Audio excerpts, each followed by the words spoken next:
Terima kasih Anda masih bersama kami dalam Kopi Manis. Pemirsa, pandemi COVID-19 atau Corona di Indonesia berdampak luar biasa, baik di sektor ekonomi, pariwisata, maupun di sektor lainnya.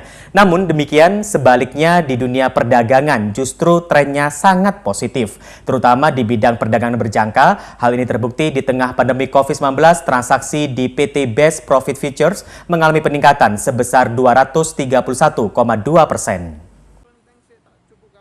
Di tengah terpuruknya ekonomi, dampak dari pandemi COVID-19 di Indonesia sangat luar biasa, namun bidang perdagangan berjangka justru trennya sangat positif. Pasalnya, transaksi yang terjadi terus mengalami peningkatan.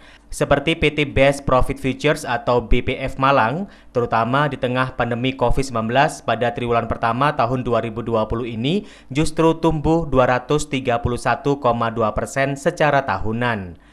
Hingga 31 Maret 2020, total volume transaksi di BPF Malang mencapai 22.744 LOT, secara signifikan naik dibandingkan tahun sebelumnya. Tahun 2019 pada triwulan pertama hanya sebesar 6.867 LOT.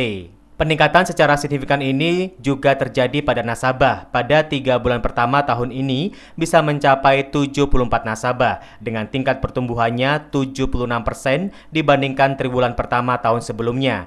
Peningkatan tersebut karena masyarakat bisa bertransaksi melalui online di rumah. Kita patut bersyukur karena volume transaksi kita terus meningkat, di mana volume transaksi kita kuartal 1 tahun 2020 ini cukup meningkat pesat menjadi 22.644, di mana sebelumnya itu 6.887 lot volumenya.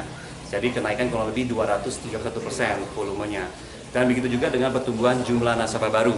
Cukup meningkat pesat, kurang lebih 76% dibandingkan kuartal 1 tahun 2019.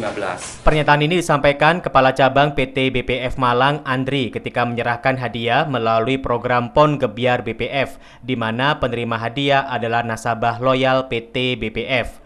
Pemberian hadiah ini sebagai wujud apresiasi PT BPF kepada nasabahnya. Sementara itu, peningkatan transaksi maupun nasabah tidak terlepas dari penambahan produk menjadi 8 produk, yakni Loko Gold, Indeks Hang Seng, Indeks Nikkei, Forex, Pound Sterling, Euro, Dolar Australia, Yen, Swiss, dan Francs. Rohim Alfarizi melaporkan.